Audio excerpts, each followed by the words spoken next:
The very first time I've seen Pagani was actually in a showroom here in Hong Kong. It was a long time ago. I think the car was a C12. It looked interesting, it looked unique, but there were certain bits of the car that I noticed were maybe shared with Lamborghini, and I found that a little strange until you get to know the history of Horacio Pagani. The very first time I really kind of fell in love with it was when the Zonda Cinque. Initially, I wanted to get the coupe. It was the only version that was available, but at the end of the day, I just couldn't get it. When the Roadster was launched, I knew I had to have that.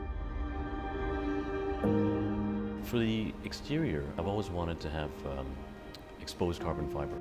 I thought that Horacio's work with carbon fiber is second to none, really. When I was shown the Mamba Black exposed carbon, that's when I knew that I wanted this. It's far richer in depth, and it really does look considerably different from the normal carbon fiber. So for the interior, I wanted something brighter. So I chose a combination two-tone yellow and black, and also with the interior carbon fiber being matte black. So this way, you've got a bit of contrast from the outside and the inside.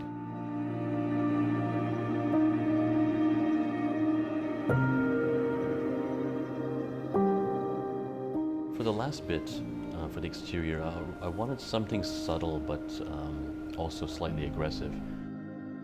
Mr. Pagani has designed a special fin that was inspired by the Zonda Tricolore and inspired by a shark fin.